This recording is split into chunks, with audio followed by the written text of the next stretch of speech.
Go. Oh, hello, everybody. Sound And check. sound check. Hello, can you hear us? Echo, echo, echo, echo.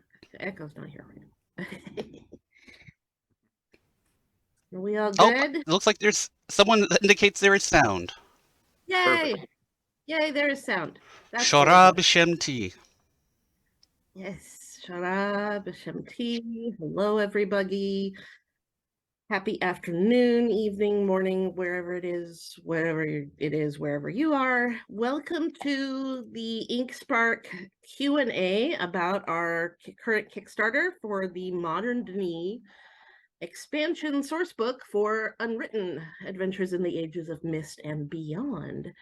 I am Ellery Hamilton. I am the project manager and general cat herder for InkSpark. So this is all my fault. Generally speaking, yeah. Generally speaking, it's all That includes Ellery's the fault. good stuff, of course, too. But, Yes, but generally speaking, it's always Ellery's fault. So next is the chick in the hat. Hey, um, this is Veronica, aka V.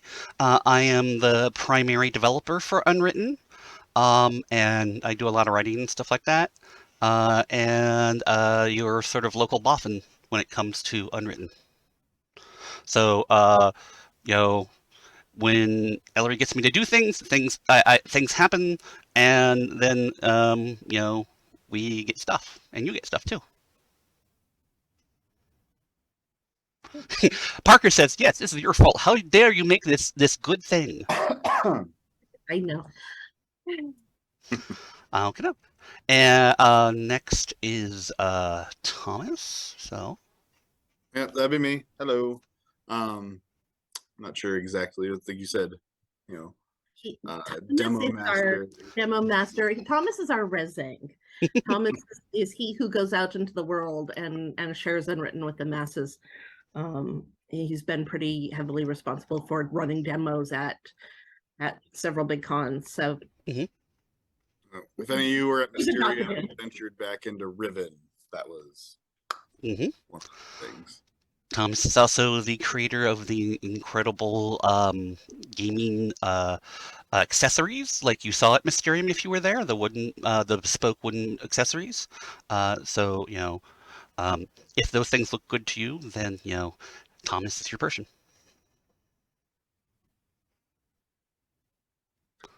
Oh, someone just warmed in. Hi, Eisen. So let's see, who have we seen in the chat here? I've seen Junie Girl, I've seen Dapper Andy, Parker, Salvo, um, Von Aether. A couple of these people, I know who they uh, connect to. Somehow I don't. Ayazan, which I think is Zeth. Zeth. Von Uh, Ian is Von Aether is Ian. oh, Ian Watson. oh, Hi hi, Ian. Ian. Hello. Oh, Brandy is Jules. He's the voice of our video. yes, he is. So we've used him in a couple different things, so to speak. And yeah. Okie doke. Do we want to give an overview, a basic overview of the supplement? Sure. Do you want me to start? Do you want to start? What do you think? Um, well, I mean, I can start. So, Sure. Start the away. basic idea, this is our supplement for Modern Denis. So this is to help give details and utilities and such for running games in the Modern Denis, that is the post um, Uru age, as it were. Maybe it's the wrong word, but Era. the post-Uru era. Um, so Mula and other things that might happen from there. Um, we have a lot of age descriptions in there, both ages that appear in Mula, as well as ages that are new. We have Including just. ones, Hmm? including ones from the original Kickstarter that didn't make it into the first book, Yes, that have been sitting, yes. percolating. Yeah. Um, and we have character descriptions of the DRC and other people in who are important in the cavern, um, and some general things about some potential factions, and other things about how what the cavern might be like. Um, now that um, the explorers kind of have it to themselves. So. Yeah, we're really looking at expanding what people can do, if they were to link to the cavern right now, who would they run into and what sort of groups are operating down there and what have people discovered? Hmm. What have people learned? So we're expanding a bunch on that, Hmm. as well as what kind of factions and groups have developed. We've looked at both more adventurous type stuff. We've looked at maybe a little more political type Hmm. stuff people might be able to play. A little more intrigue. I think we're addressing a little bit the how the heck does nobody know about this except for a few hundred people. Hmm. Um, how are we keeping it secret from the US government, that sort of thing. And just really giving people more ways to run around and explore the ages. More details that you can slot in. The original Unwritten was intentionally a bit vague in a lot of things, and left a lot of places for people to put things in of their own design. And so this gives you about a bit more to work with. Um, we have a part of a good portion of the text done. We're at about 60,000 words right now. We're hoping to put in another 30, 40,000 in. Um, and so far it's been written by myself. We had we've had some writing done by Leonard Balsera, um, who is the person who created the Fate system, and who did development consultation on the original Unwritten, and is he's a Mist fan like us. One of these days we'll get him to Mysterium, I swear. Um, but he cares about the Mist world just like we do. Um, as we go on, we're going to have more writing by myself, maybe Lenny, and hopefully from Thomas here too. Yeah. So, Ellery does art and extra bits of writing around. So you'll see some of her words and um, some of her illustrations as well. Um, One thing I want to kind of address before we start doing questions. This is a very ambitious Kickstarter for what it is. This is a supplement to a system, and we're asking for 20,000, which is about a lot of Kickstarters do for a brand new system, or if large supplements to large systems, very popular systems.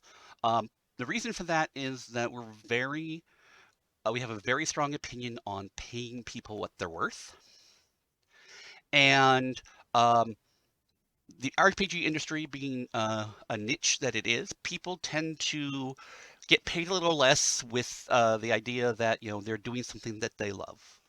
That's not necessarily very fair, and so we're paying our writers, our editors, and artists, fair going rates that have been established by the RPG industry. Oh, and we got Dollenmeister who just followed. Thank you. Um, So welcome to the stream. And but we really want to give them fair compensation for their time and their skill. Um, like I said, that puts since we don't have much of a a back budget that has been built up because we are such a small group. Um, we are hoping that the community will come together and we can pay these people appropriately and give you something that's of equal quality to the original Unwritten game. Yeah. That was something when we were sitting down and budgeting. There's a link to it, in the Kickstarter where it says fair market rate. There's a link to the document that we use to calculate and um, where we're basing our numbers on, and it's mid-range, but we didn't want to be paying our writers 2 cents a word. That's ridiculous for the Mhm. amount of work that goes into writing. you Thanks for know the follow, Chad. Chadden. Sorry. uh, Doing the little Twitch thing, you know. Twitch. Um, so that was, when we would talk to our artists that we've already talked to, that was, here is what we're going to be paying. Uh, that was just really important to us because we just hear so much about how badly paid writers in the industry are. Hmm. Uh, that we said, if we're going to do this, we're going to do it right. And we're going to make people who work for us feel like we're doing right by them. Yeah. And And, that hopefully builds up for any other projects that we do, after this and after Unwritten, that mhm. the word will get around. InkSpark pays well. Yeah. So, plus, that 20,000 is also Kickstarter fees and backer kit fees and taxes. And I mean, just, we learned a lot from the original Kickstarter about just how complicated this stuff can get. Um, so when we sat down and we planned this time, there was a lot more detail that we went into, um, with mapping it out than previously. Um, We have a question from chat. Parker, hi Parker. Considering most of the source book does the work of explaining the mechanics, is this primarily lore, or are there added mechanical details or revisions? Uh, Go ahead. yes.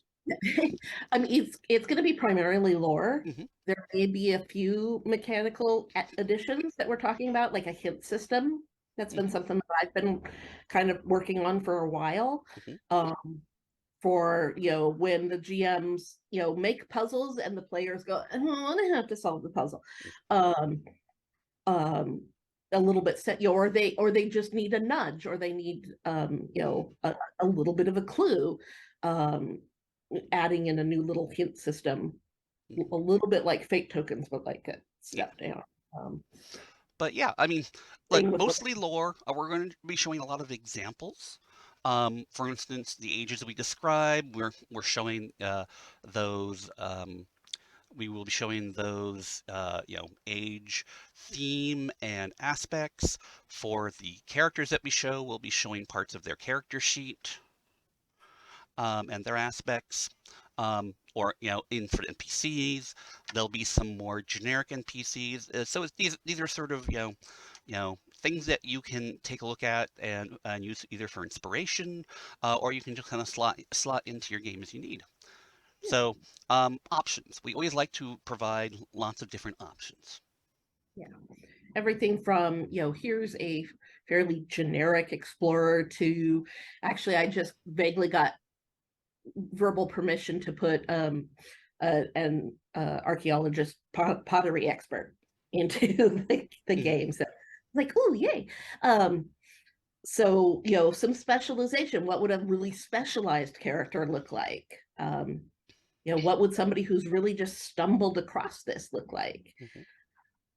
Probably some more vignettes. Those are really fun little short snippets that we have on the website, Hmm. the website, that were just little story snippets.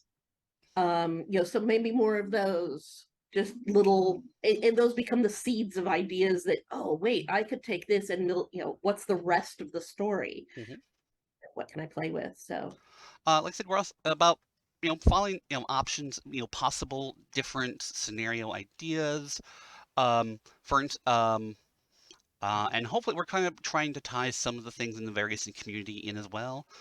We are hoping to get some things that appear in Moolah um, that are fan created, including some of them in the book. One of the things that we're hoping to include is some of the work that Thomas has done. uh, in his particular background that he's doing for the Unwritten stream to show sort of an alternate, kind of an alternate future. I don't know if you want to talk a little bit about your stream there. Yeah, I mean, to go well, like you had touched briefly on some of the factions, stuff like that too. Like, really fleshing out some of that, and introducing these new social conflicts, between different groups. Like, with I'll use the Cavern Preservation League and the DRC as a quick example. There, you have the DRC, everybody's familiar with. They're all about restoring and bringing Dunny back to life and all that sort of stuff. And then you have the Cavern Preservation League that's, well, maybe Atris is right in exile, and maybe the Dunny just kind of need to have had their time. Let's focus on the archaeological preservation of everything, and just bringing that in, and of course exploring certain areas of the lore that really haven't been touched on, like the place of poisoned waters, that giant desert that the Karath got exiled to, and Hmm. what would happen if all of the exiles and having this sort of homogenized society where you have Pentosians, people from Stone Ship, Dunny, Tirani, like everybody living kind of under a single city banner, Hmm. and what's the social interaction there like and everything. Um, yeah, and we'd spoken briefly about possibly another thing to throw in there, but I'll let you. We have lots of ideas. Lots of Um, ideas. Yes. Yeah. and you know, if we can, uh, if we meet our goal in the Kickstarter, we're going to be implementing a lot of ideas. If it goes, um, if we manage to go into stretch goals, um, those stretch goals will go towards making the book better. Decided not to go on the swag, um, very much on the swag as stretch goals, plan this time. We're just going to be enhancing the book, um, and paying our contributors better. So we got a couple questions. Ayazen said, "Are there new tools in the module like age generation tables, that kind of thing?" Mm, What we're doing with age, I don't know if we're going to put age generation tables in there. I'm working on and should have by the end of the year available a separate tool that's going to be basically age generation cards. mm, It would be a deck of cards that you'll be able to buy that will have different aspects. Um, broken down into different categories, and that will be something where you can sit as a GM and just go, okay, what do I want? Or you can do it as a group session with your players. mhm, Let's build a couple of ages. um um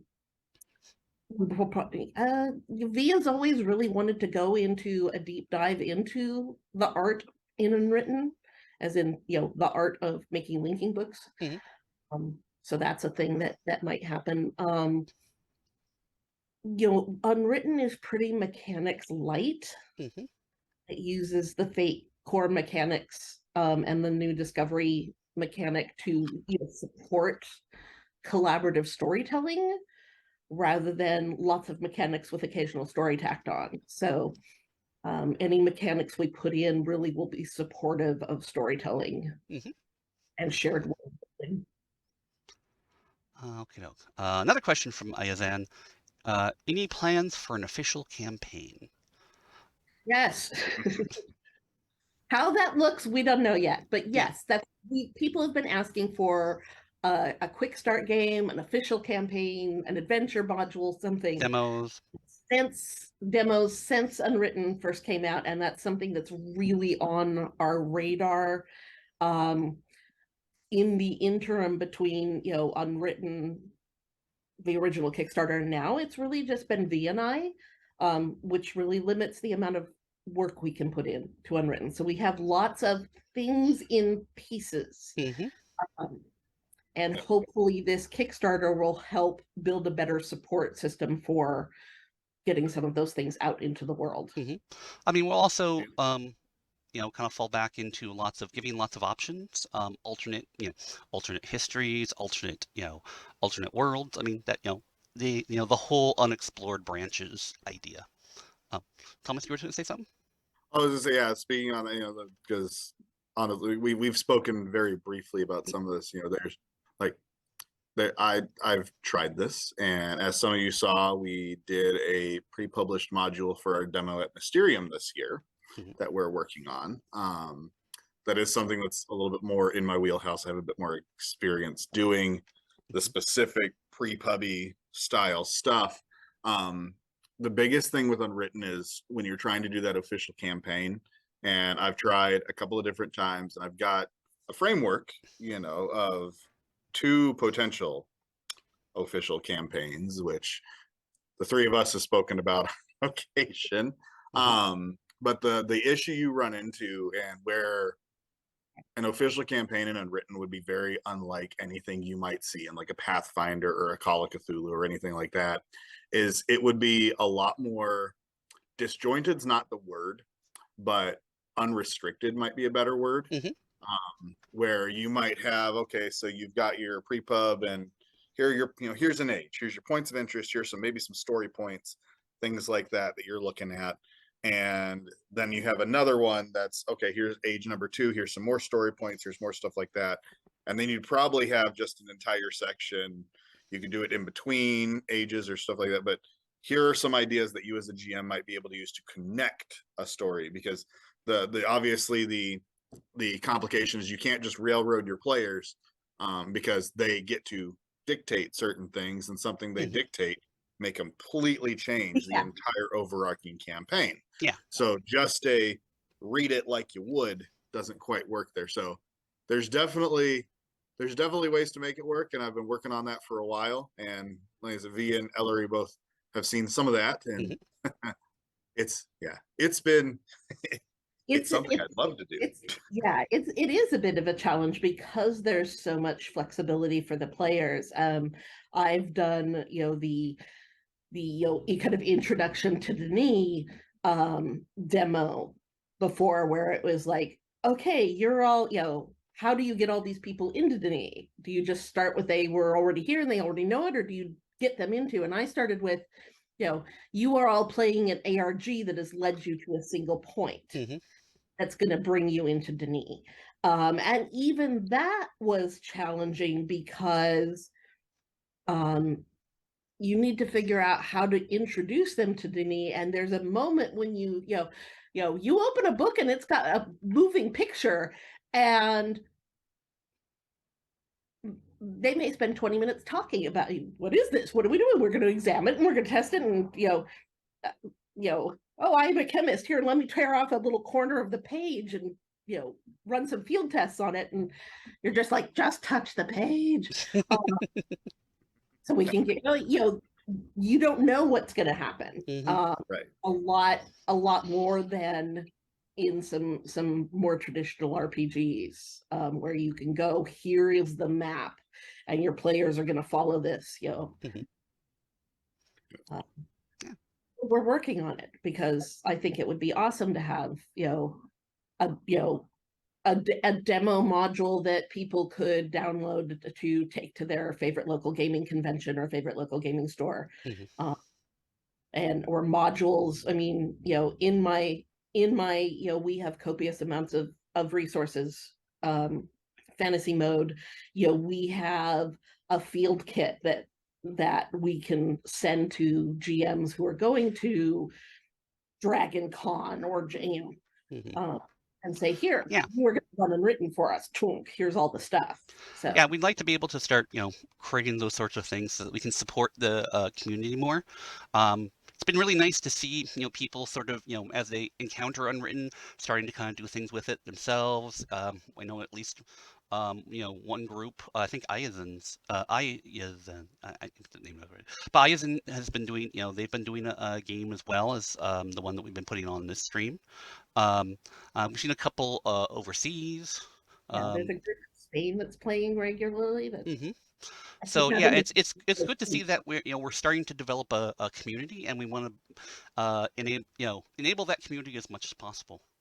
Um, that's one thing I've been very one of my very strong opinions about Uru and and such and Mula is that uh, it really has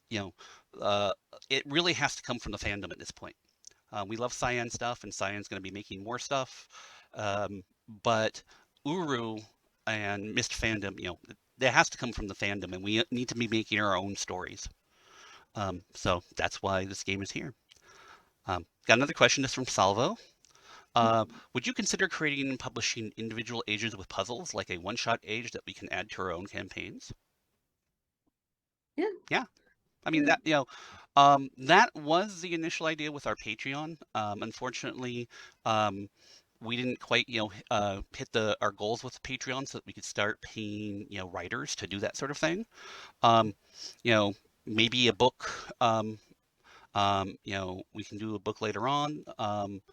You know, maybe if, this goes well, we can, you know, generate a bit more, people into getting helping us with the Patreon, and we can start, going back to that original idea of, sending out an age once a month, or, getting some, art made or such. Or bringing We're just very, it's very important for us to compensate people appropriately for their work. And, that takes money. yeah. And so And yeah, hence the Kickstarter. and, Yeah. and churning those out, like I said, because basically it'd be similar to a pre-pub. Yeah. Churning those out on a once a month basis. That's almost a full-time job Yeah. That is. in Yeah, itself it really sometimes. is. So It's a lot of work. Um, That it, came up at Mysterium too. Somebody asked about the podcast we were doing, and having somebody to edit that, because V and I discovered we're not good at that. We have the software for it, but we're not very good at it. So having somebody who can do a really good quality, mhm, we have at least one episode recorded that's not been released. And we would like to get back to that, because then we could have more, conversations like this, where we're just sitting around and talking about, what do we want to do with Unwritten, mhm. and what about this age, or what about Yeah. um, And the streams have slowed down quite a bit this year for various reasons.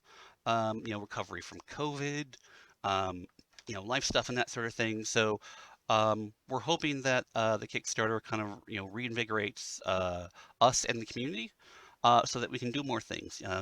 More podcast style streams, or more official podcasts, more streams like the one we did where we created some ages based off of comments from the chat, other discussions around Unwritten and gaming in general.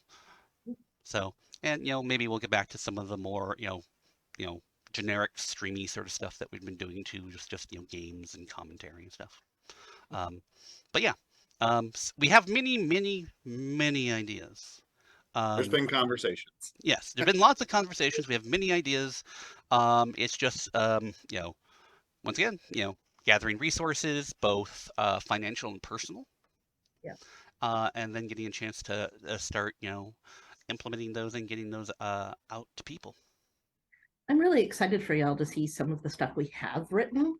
for the Modern Mini supplement. The stuff Lenny wrote, especially. I mean, I'm gonna have to go back and rewrite some of my stuff, because he just raised the bar a good 10 feet above my head now. It's amazing, and he's actually said he feels it's some of the best writing he's done. Mhm. And enough that we're hoping that some of this becomes lore. Yeah. That goes for, that becomes official, Unexplored Branches lore. Mhm. It's that good. It's that good. Um, yeah, I don't want to spoil too much, but it's just like, wow. Yeah, there's some really great stuff. Um, and we want to really He did explore the characters. range of things you can do. Yeah. Yeah, he did some characters and some other stuff. So that just start thinking about, some of the characters that maybe you've wanted to know more about for years, Yep. decades. Oh, okay. So I think that so far that's the questions that we have in the chat. So if you guys are listening and have further questions, please go ahead and type them in. Um, You have any questions about Unwritten in yeah. general, or um, I can talk about who we've tapped into for art a little bit. I'll talk about that a little bit. Yeah, so I've listed names on the Kickstarter, but we're looking at members of the community that have done some really amazing mist theme art. Mm-hmm. Um, Tazio Betton, who is known for his RPG art, is on board. Mm-hmm. He is also a nerd. We have art from the original Kickstarter that he did that has not been used yet, and actually may not get used for this either because it's historical to me. So in the if this Kickstarter does well and we get some good momentum going, then the next source book after this could theoretically be the historical Denis, Mm-hmm.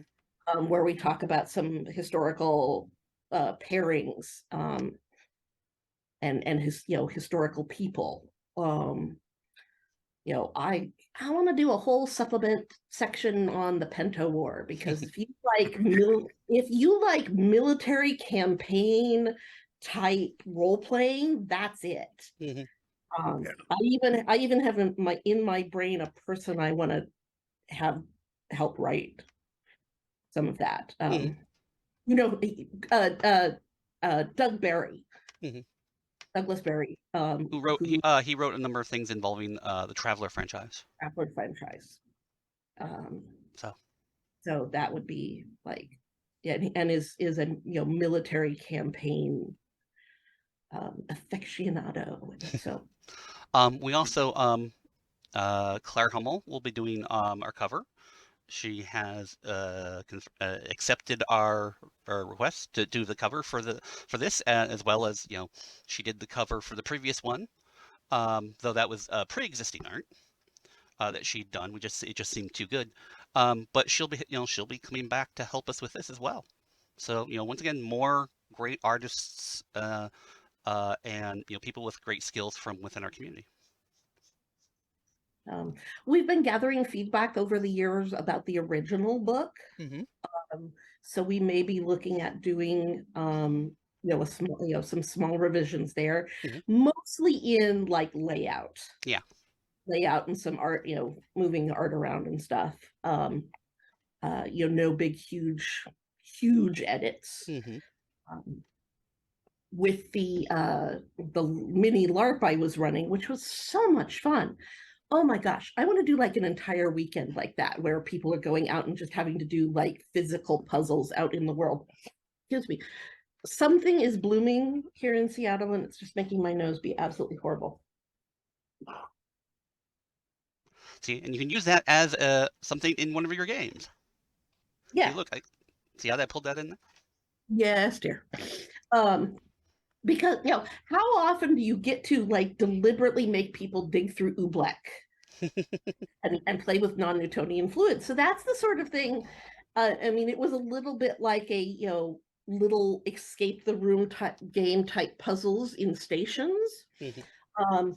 So that maybe something that I finally get written down is like, this is how you play Unwritten as a more physical. Yeah. I don't know if you really call it a LARP, because there's a little less gameplay and a little more just Puzzling. No seed packets. yeah. Okay, so we have a question. Well, there's a short question here, which I'll do first, even though it's. Does this mean your real name will be on the hardcover edition of the source book if it reaches as a goal? Yes, yes. My name was different when we did the original Unwritten, so my old name is on that. It should be on the new PDFs. But we did change that, but yeah. Yeah, and for those people who will be buying, who those people who pledge for the level that gets them, both, hardcover from the a hardcover of the original book and a hardcover of the new book. That original book will be using the most recent versions of the manuscript and layout and everything like that. So yeah, those will be updated there. I then wanted to know how the LARP went, what worked and what didn't. Um, And Salvo's What in chat, so he can talk about that too. Yeah, what didn't work was just some poor planning on my part. Yeah, that was totally on me. What did work was um playing around with mechanics a little bit. I just used the old rock, scissors, paper Mm-hmm. to say, okay, something interesting might be happening here. Let's see if it happens to you or not. Mm-hmm. So it wasn't even really looking at skills. We were playing a little bit with some new system ideas. That's one thing we're working on internally, is developing an InkSpark internal game system, which would be applied to any future games we make. So we were looking at archetypes. So I would say, okay, you have this archetype. How might you use that archetype in this situation? Mm-hmm. What would what would you use that for? And so there was just a little bit of talking with the players. Oh, okay, I have this archetype. This is how this might manifest in this situation. People got attached to, bonded with little acid spitting frog thing, not frog things. Yisha got addicted to sugary frog eggs. Yeah. Yeah, we got pretty wild there at the end. Yeah, we got a little silly there. Salvo said that in the chat, poor planning wasn't an issue considering it was the middle of an exhausting con. Oh yeah, I mean that's part of it. Yeah, Yeah. yeah. Oh, but yeah, we had a number of props, including props that Ellery had made and 3D printed and pieced together and such. So it was very hands-on, very tangible, and that adds a certain level to it. And we had some very good, the players were very good, and they took the ideas that they found, they ran with them, which was great. Yeah. So the acid frogs were you can explain the acid frogs. They had to go to a swampy age to find these. What they were doing was, poor Odo, had come down with linking pox, and so broke out in colorful spots, and they had to go they had to, find a notebook that talked about the cure, and then go out into ages and find the ingredients for this cure. And one of the ages was a very swampy age, so I had them, crossing the rocks and then doing a check every once in a while to see if they got stuck. And then they got to the frogs with their little gloopy pond full of gloopy stuff and frog eggs that they were going to have to dig through to find the right eggs. And the frogs were, kind of territorial. So it was like, are they spitting acid at you or not? And then again, that was just like a rock, scissors, paper thing. And when the players won and didn't get, the frogs instead decided they were the best people ever and hopped on their shoulders and stayed with them. Yep. So. And Salvo got to take one home. Well, not a frog. I don't Yeah. know. I didn't come up with a cool name from not a frogs. But yeah, so yeah, once again, it's the physical bits, are really cool. If you're the type of person who can put that sort of thing together, Ellie's very crafty. So she, she's very good at putting that sort of thing together. I mean, it adds a lot to the game. Yeah, and it doesn't have to be a LARP type situation. You can totally do something like that. Like the puzzles they had at Mysterium, where there was an actual physical 3D printed little puzzle box thing. Mm-hmm. If you have access to that sort of thing, go for it. Mm-hmm.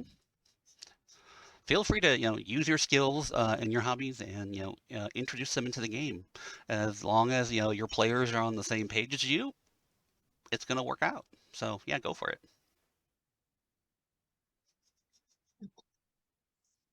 And apparently there are some frogs, four-eyed frogs, using those that owe him money.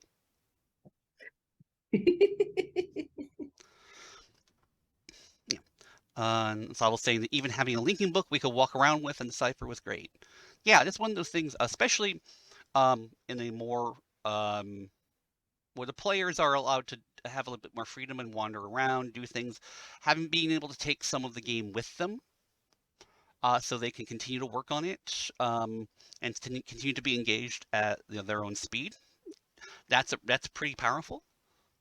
Um, when it comes to things like having like deciphering the books and such, there we get back to the whole sort of balance of what are your players like. Um, you know, Myst fans, yeah, throw puzzles at them. They're gonna have no problems. They're gonna be happy as clams, or Yeah. whatever they call clams in the age that they're in. And at one point they were stuck. I had 2 different ciphers and they were stuck with, okay, what is this cipher? What is this cipher? What are these little symbols I'd drawn next to mean? And V was down with them at that point, because I have had too much sun at Cyan. So V was like, what do I tell him? I'm like, okay, it's a keyword cipher. If the first part is just a basic shift cipher, and then the next is, and that gives them the keyword, and then they need to look up keyword cipher, and V passed that hint on, and then they were able to, I think they just like grabbed the internet and went, what's a keyword cipher? Yeah. which is, in an unwritten game is perfectly acceptable. In my world, having to step out of cavern to look something up and go, what the heck does this mean, is perfectly good. Yeah, exactly. I'd love to be able to run games in the cavern in Mola. We already have, they've put in fate dice that you can roll, so you can do what /fate or /dice or /fate, I forget what the command is.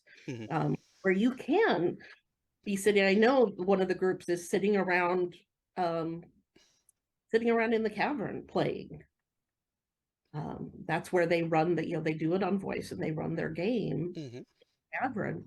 But that could be interesting to try running a game going through the Journey Ages. Rather than okay, I'm just going to run up against this stupid ramp in Teledon that took me forever to figure out that it was something you actually had to run into. Roll a fate dice to see if you knock it down, and exactly, then run. Yeah, you could do that. We could, you could do that in some of the new ages. Might even be something we could collaborate with the Open Uru people at some point to have an age that, is designed to be played in their copious spare time, because Lord knows they've not got enough to do. yeah. We try not to throw lots of ideas at them because they're all super busy already. Though, if there's any open Uru people listening, and you just are bored with your current project, we have ideas. Call us. Yeah. And they're not all mine.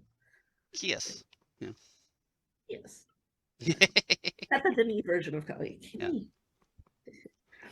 And if you're open Uru person, get in touch with me. I have something I'm starting to work on that.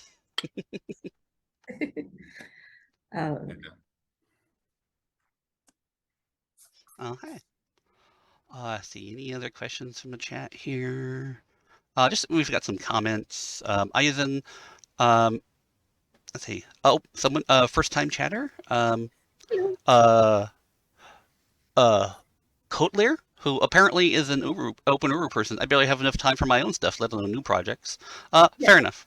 Yeah, no, totally. We know that feeling quite a bit. Yeah. Is the link to the Kickstarter in the chat? Let me get it real quick. We're over a third funded. We are. A third funded, yeah. So, we just gotta, keep moving forward. Share the link, share it with your favorite, your gaming groups. I'm gonna, I don't know, maybe I'll make a flyer and put it up that people can print out and put in their favorite local gaming store. I might even be able to whip up a discount for the PDF on drive-through. I had somebody ask if the PDF was going to be included with the original book was going to be included with the higher levels, and my answer to that and the fact was, consider that the $20,000, $20,001 stretch goal. If we fund I can talk. Yes, the PDF of the original book will be included in the physical reward levels. Yeah. But yeah, so yeah, okay, I posted the short Kickstarter link in the chat. It's also over there on the text, if you can see that there. Let's see what else. Yeah. Yeah, there was an interesting comment that I was made about think it's cool that to have a mix of Myst and non-Myst fans so they can compete with each other between puzzles and classic TTRPG style and strategies. I think this is really important, is that you can easily do both. Oh, yeah. And I think it's best when you do both. You got your puzzles, and that sort of thing, but sometimes, your players will just be like, can we just kick the door down? Or, I'm an engineer. Can't I just, take the lock apart? Yeah. And that's the sort of thing that a tabletop role-playing game does well. And it's another reason why I think that it needs to be a very I think it could be a very important tool for fans of Uru who want to make their own stories, because you know video game, you can only do so much outside of what's been programmed. But with a tabletop role-playing game, you're interacting with the fiction directly. The fiction is the thing you're playing with, and so you can come up with crazy ideas that oh my gosh, that's so crazy, it just might work. And yes, a couple of fate points here and there, it does work. So yeah. It could get really interesting if you've got a character who's very logic and puzzle oriented, and somebody else in the group is a demolitions expert. Yeah. And here, I can totally solve this door lock, and the other 20 minutes later the other guy's like, out of my way, boom. Yeah. Sure, blow it up. What was on the other side of the door? Yeah, exactly. And how is that impacted by blowing it up? Right. What are the consequences for your actions? Yeah. Pretty Let's much see. every action is possible in Unwritten. It's just what happens afterwards. Yes. That's what moves the story. That's the being awesome the Unwritten way is Yeah. Hey, I can do this thing. Doing this thing isn't the problem. It's what happens afterwards. Oh yeah. And there's always more challenges. Yeah.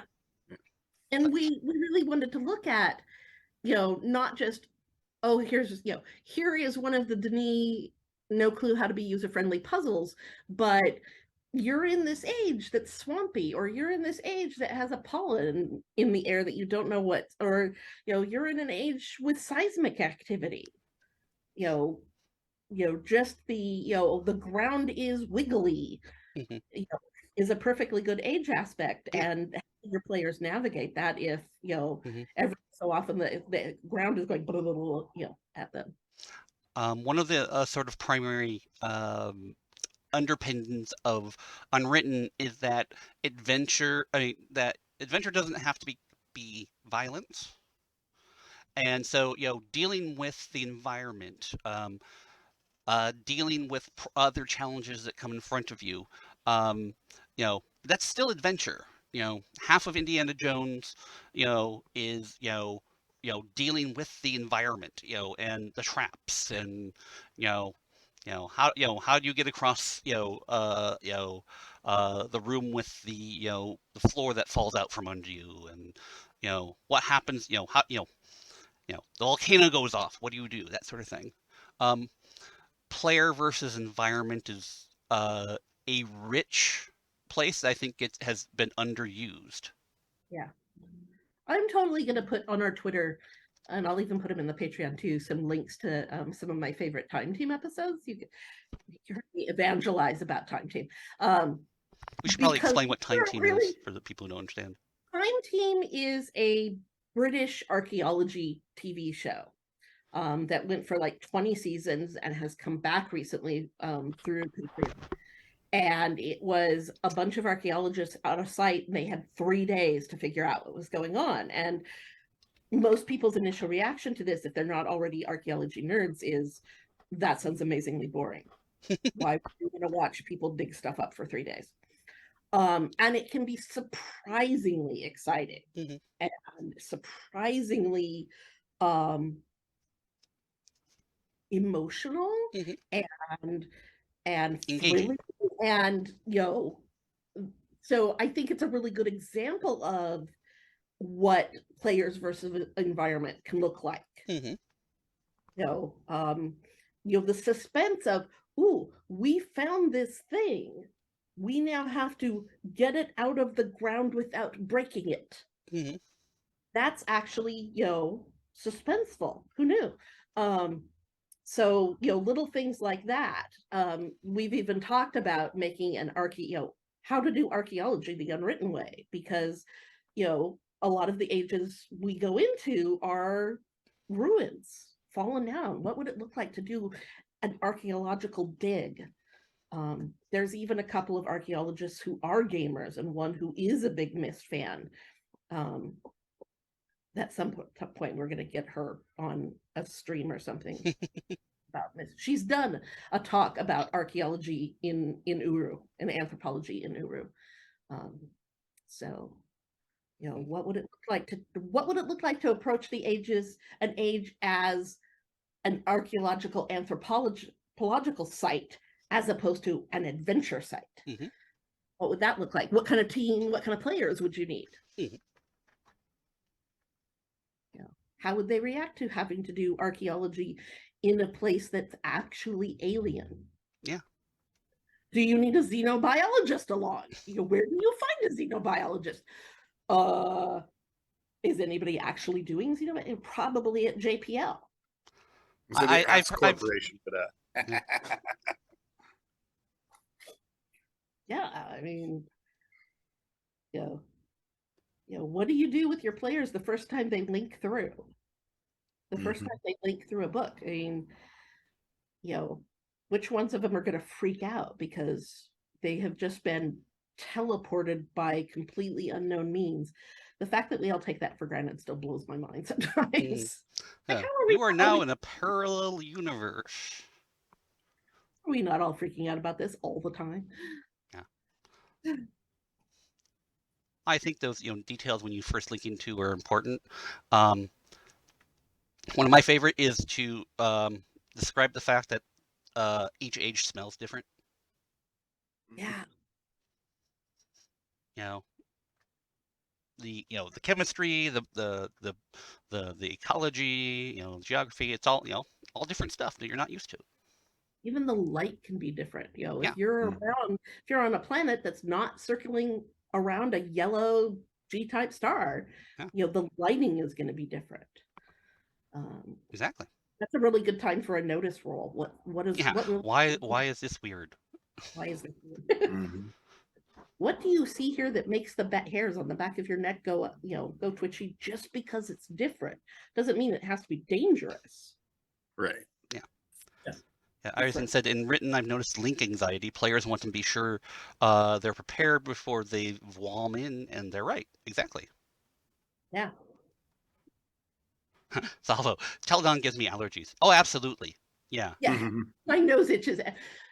We've been going into Teledon, what, 23? How long now? And yeah, I still can't go into Kadish, certain areas of Kadish Telesa without getting vertigo. And like, I don't want to, it's high. I know it's a computer game, but yeah. Parker's got an interesting one here. Now I'm imagining a xenobiologist that can't actually participate in the field since they're the only one in the room that has actually touched alien life and can't tell anyone.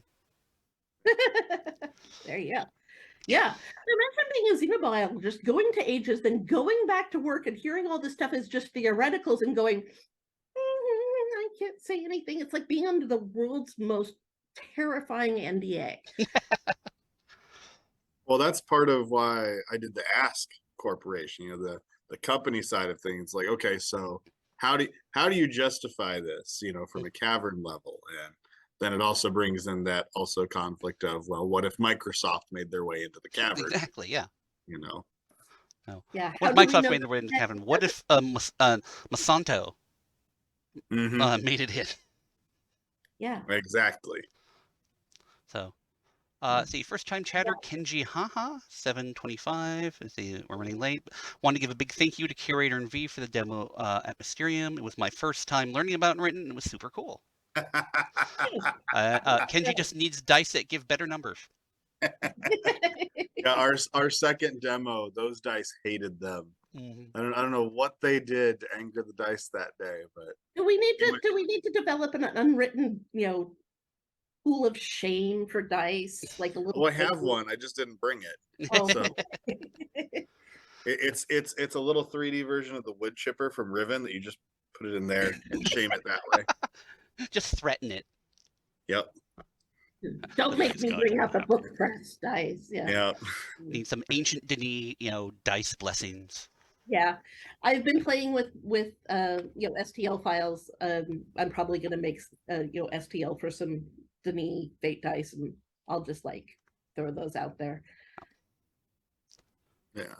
Yeah, and I think also, I mean, something I'd like to see, not just not just InkSpark making things, but also helping people's ideas get circulated around.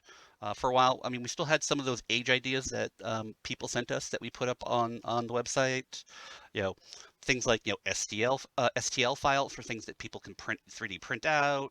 We've got people like Thomas here who make these incredible accessories, and can we can hopefully get him some well-deserved compensation for those, and get those sort of things out there. I really want to see the Unwritten community become a community. Yeah. What if the Denis played Unwritten? Um, I have the feeling that the Denis weren't quite whimsical enough for role-playing games. But I can see like some Denis being like who've been stationed out in some extraneous age, like coming up with like let's come up with ideas and stuff like that. For those age cards, I'm going to run a brainstorming session on the Unwritten Discord. I haven't picked which day yet. And it may be several days, but I want this to be a collaborative community effort, and everybody who shows up and throws out ideas will get credited. I don't want it just to be me sitting and putting things in a spreadsheet. That's boring. I want us to all come up with stuff, um, and then send them out into the world saying, look, here is this funky ass thing we did.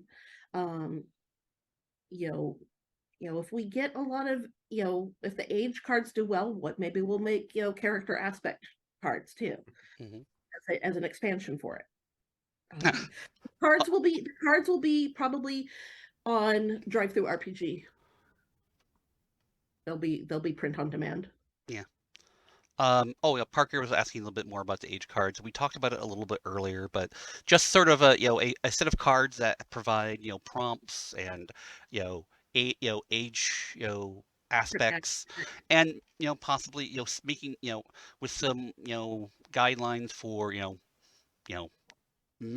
putting the age together using several cards, using the cards will probably have many different sorts of things on them, and you can kind of pull one from this card and that from that card, that sort of thing. More interactive and a little bit more fun than just your standard D100 table. Yeah, exactly. So yeah.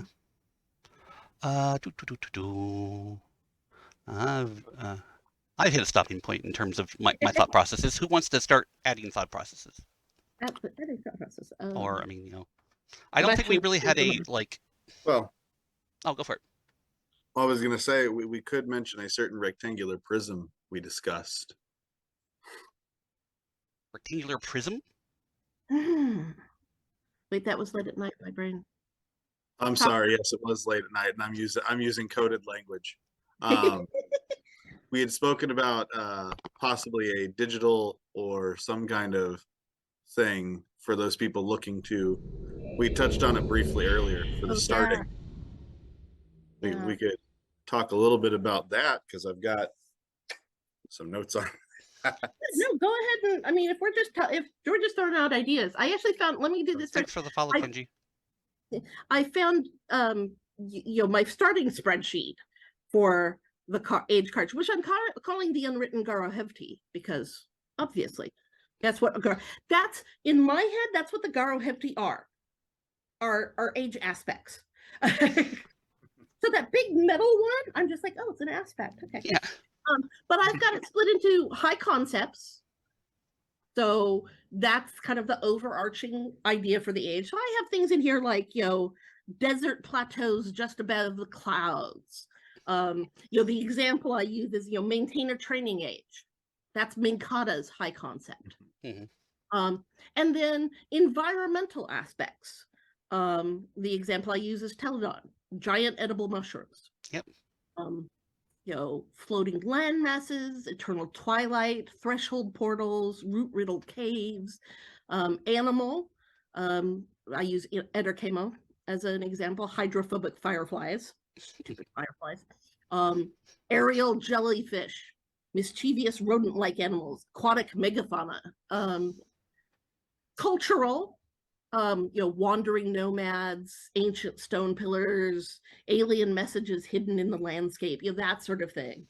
So that's kind of, the ideas I'm going with is what sort of, just different categories that people will be able to put together to build an age. So you could have, an idyllic landscape with a hidden secret and aerial jellyfish.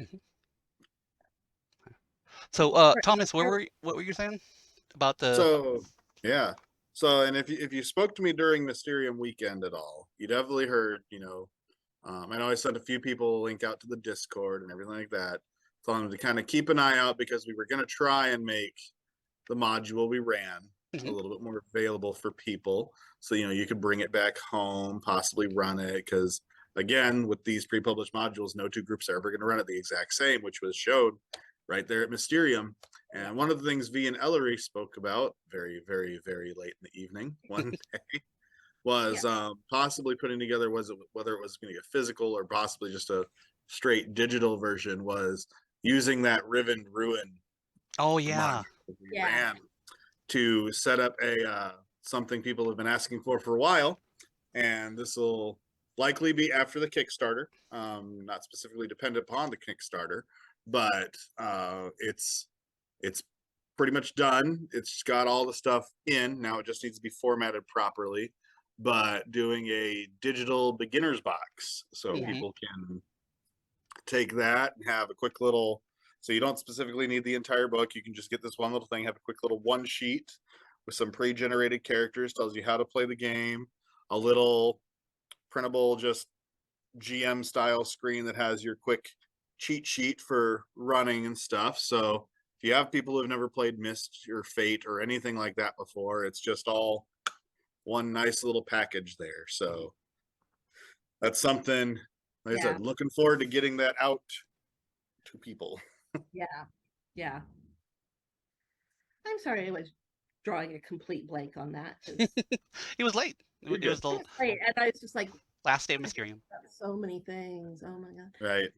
Well, and using the terminology rectangular prism probably did not help. Yeah. I was thinking, okay, did we talk about crystals? What? But yeah, the beginner's box, a quick start module, something like that people have been asking for that forever. And Thomas is way more experienced building that sort of thing than V and I do. I am the lore creative person. V is mechanics. Thomas is our puts it all together and gets it out in the world. And we are really excited to have Thomas on board now. And just like, yeah, absolutely. My fact checker.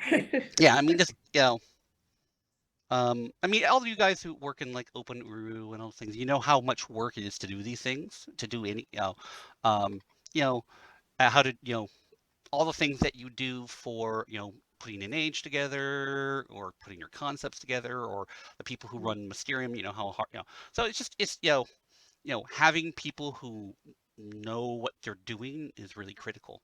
And, you know, sometimes I don't know what I'm doing. God forbid. So we have people like Thomas who do know what they're doing. So Yeah, and hopefully, we'll look at being able to have a presence at places like Gen Con. Gen Con is heckin' expensive. yep. Yes. That's the big reason we've never had an unwritten presence at Gen Con. We did the first year it was out, we submitted it for the Ennies, but we were also up against the Fate Core book. Or One of the later books, but yeah. accelerated in like the red book, and so yeah. We got some really good feedback from the judges, but having a presence at Gen Con, having a presence at Dragon Con, doing some, actually doing demos, even at, there's a couple, well attended local gaming cons in the Pacific Northwest that we just haven't done full on unwritten demos at. And with that beginner's box idea, now we can. Yeah. Right. Yeah. Oh, by the way, Ayazan, who talks about, when we did the world building session and we came up with some of those ages like Dayak. I still have the info from those, so you'll be seeing more of them. I still have them all digitally. They're all transcribed over. We just gotta, yeah, Clean it's it been all up. busy. If you have an age idea, we have on the Unwritten website a place you can submit an age to go into the age library. So there are if you go to unwrittenrpg.com, or I'll even pull it up. I don't have my reading glasses, so I have to squint at the screen. Ugh. Yeah, rpg.com. Yeah. Wonder if we can get Alana to give us a stripped down version of her library thing and turn that into a. Ooh, yes. That's a lovely idea. Let's work on that. Easy, because that And would on be the OpenURU side of things, all I can say about that is, and it's not very far along, so it's still a long ways out, but just keep in mind the name Naramai if you're familiar with strange seeds at all. That would be awesome. We should take some of these ages though and see about putting them in the OpenURU library age. Oh, That's yeah. what I'm yeah. I've Get been some descriptions and such. The descriptions. It's Stormhaven needs to go out there. Yeah, it's Yeah. incredibly rough. That's part of why I need to talk to some of you OpenURU people, and I didn't get near as much chance to talk to you over Mysterium as I wanted to. But yes, the first steps of Naramai into that engine are done. I just need to start figuring out everything else to make it. Yes. And then everything else. Yeah. So Yes. on the written website, we have the Great Library that has several of the ages that people have submitted. There's a link to an age creation checklist that Tim Bannock made. He is a really well-established RPG fan. And he has a how to write an age for Unwritten that he did all on his own. And then we have a place that you can submit an age. So there's some ages people can play with in there. And if you've got more ages, you've got an age you want to show off, please do. But I like the idea of talking to Alana and saying, Can we have the books? We have books. Can we have the books, please? So yeah. Then we've got our Discord.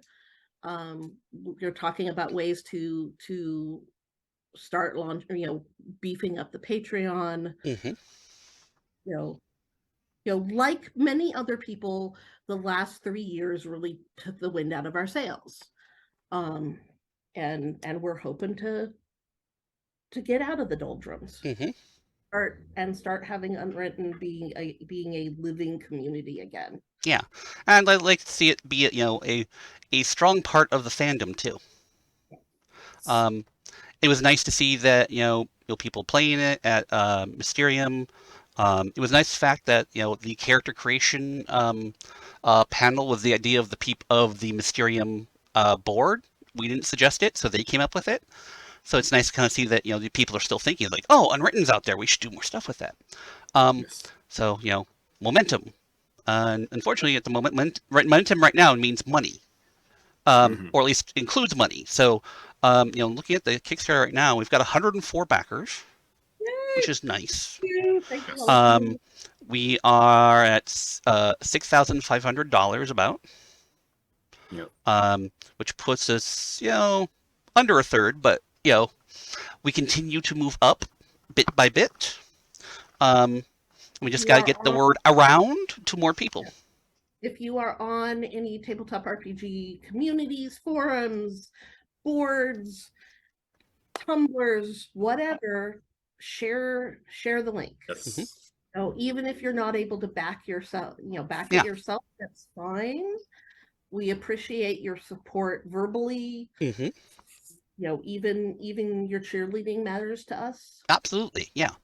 I know that, for instance, when we've done things on this stream, there are a few people who don't have a lot of resources, but they show up to the streams and they Yes. engage with us, and that's critical. Just having people who are interested and engaged. Yes. Any other questions? What's the time here? Let me check. Not specifically that I'm seeing. Yeah. So it's been about an hour and 15. Yeah. Ayazon's Probably- very thinks that the name Nermai is a really good one, which is probably good Yeah, since that he was came up with it. I was gonna say, yeah, that was yeah. But it is a good name. That'll be, and those Landris fans, that might be fun for them to ponder. Someone about. earlier was asking about. Oh, it was Ayazon again about It was Ayazon as well. the reign of King Landris. Woo, Yeah. Landris. So for next Mysterium, we need to have like Laundress fan pins. Exactly. There. Apparently, I'll get on that. We love Landris. We love Laundress. Yeah. Into me. Yeah. Yes. Yeah, I'll get on that. There you go. Cool. Well, do we have anything specifically next Sunday? Because I know Strange Seeds, Echoes in the Dark was going to be today, but because of Mysterium, or last week, but because of Mysterium. So yeah, do y'all have anything specific planned? Let's see here. Oh, we do have a question. I see that Parker says I'm the only backer at the level at the borrow level at the moment, but what's the borrow reward about? So that's we work with InkSpark to create a modern D&D NPC for inclusion in the book. Yes. Yeah. So yeah, I mean, so what it is that you can just you can help us come up with an NPC that will be a part of the book. You can choose yourself if you like, or someone someone close to you, or if you just have a really good idea that there's this sort of person that should be there somewhere. We will work together collaboratively to come up with something, and we'll have a full character description, and character sheet and the whole 9 yards. Hold on, I got this. There it is. So essentially, you get to kind of help us make a little a very specific to you little part of our canon. Yes. Hold on. Would people be interested in seeing more one shots on the stream? Maybe playing with some really out there unwritten ideas, or some of the apocrypha sort of things. Apocrypha in this case being like the weird stuff that that just doesn't fit in even the unexplored branches. It's, the weird. Just the weird. So yeah, we got several people who are like, yes, one shots. Okay. We'll look at schedule and that sort of thing then. Yeah. Sometimes those can be really fun. I don't know if you can hear that, but it's a very determined cat. That's Borrow. Yeah, that's Borrow. That's our cat named Borrow. So we have our own Borrow at home who Yeah. screams like the Borrow. Who screams like the Borrow, Yeah. who, can't carry anybody away, but will like as soon as we got home from Mysterium, he came and flopped across both of us and was just like, "You're home." He's our old man. He's 17 years old, so he is a wizened old Borrow. Yeah. But yeah, Junie makes a good point that one shots are good for people who can't make long-term game commitments but want to be involved. Yes. Um, so that's definitely a good part. Um, Yeah. and Aya's Unrun stuff is looking for one-shot guests as well. Yes. So yeah, I mean, absolutely, yeah. The more things that we can do, um, and the more people we can get involved, the better. Because, once again, community, let's bring in lots of ideas, and Maybe some I really get I get tasty tired easily one. nowadays. So yeah. What are one shots from Kenji? Um, One shots are games that only that where the entire story act happens in one session. yeah. So very much what you like the bit that you played at Mysterium, that's a one shot. Short vignette, just and often they'll go off the rails because players and come up with cool ideas. We follow them. Yeah. That's part of Yeah, Unwritten as it's well. usually 1 or 2 days. We've done some. We've done that in the past with Cyan people. Hmm. We ran a game at Geek Girl Con several years ago with Rand, Yep, Rand was a player. wherein we told him to try moving the slider. Yep. You would not believe the look Rand gave her. I mean, he found the machine, so Yeah. Philip was actually there filming that for the documentary. So Oh, so we got I'll say there. I think I've got one of the NPCs from the first Kickstarter that was yeah, done at a similar level pulled up. If you can, yeah. We I yeah, don't know if may you can probably pin here. and some of the NPCs that we have in the new book, we're probably going to go into a little more detail on their Yep. character stuff. Um, but because people had said, hey, we'd like to know a little more details. But yeah, this is the sort of thing that we're looking at. Right. Just as a quick, fast example, since I had the PDF pulled. I mean, since people are here too, I have been thinking about getting back to the generic streaming stuff on this stream as well. Doing just kind of generic video games or talks or I don't know other things because I'm starting to kind of miss streaming. Is that something that people would still be interested in? Or do you want more focused stuff? I don't know. Borrow, we know. Yes, you're angry. Your borrow poll has been missing. We understand. So I don't know. I mean, we are still, opportunities to pontificate. Yes, please. Okay, so Junie, you're like my like one fan when it comes to pontification. So like I'm totally down with that. Um, for those who don't know, I'm the sort of person that when you get me on a topic, I just keep talking. yeah. Yeah, the continuation of Strange Seeds. That's going to be a little bit. Yep.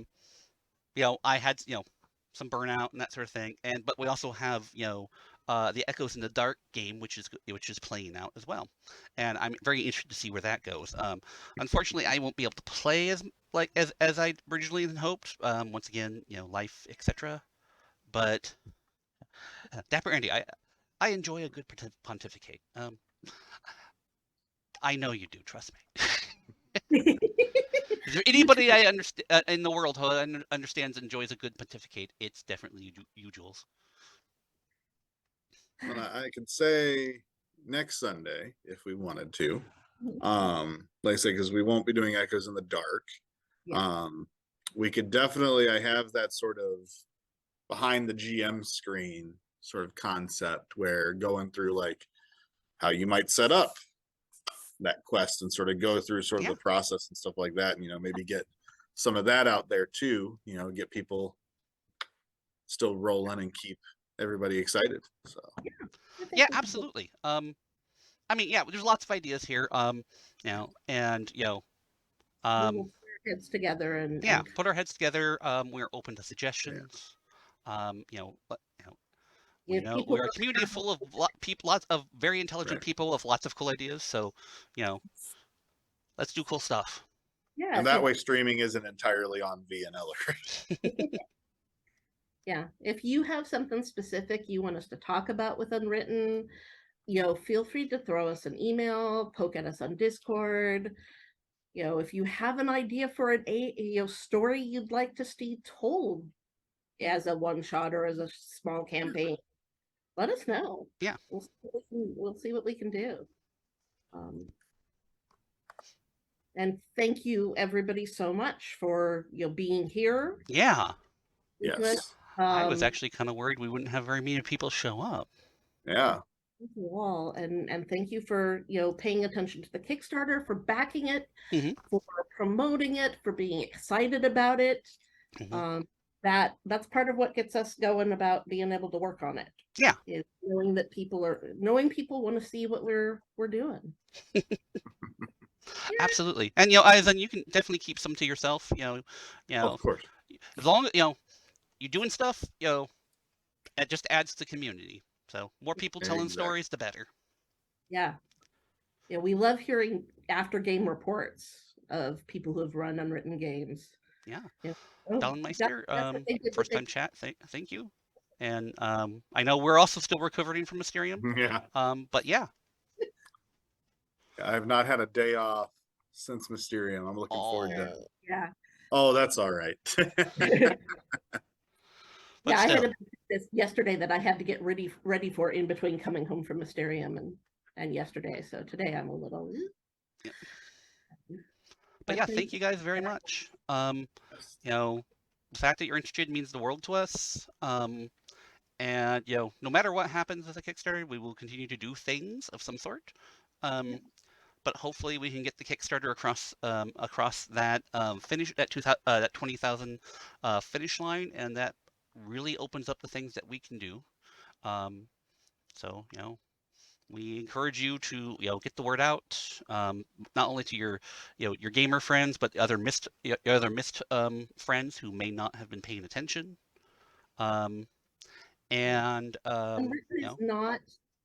is not designed for just Myst fans. Yeah. You do not have to be a Myst fan at all to play Unwritten. Yes. And you'll see people who like the Fate system, will love Unwritten. People who want to get into role playing and aren't entirely certain, the Fate system and Unwritten are really good ways to kind of test the waters.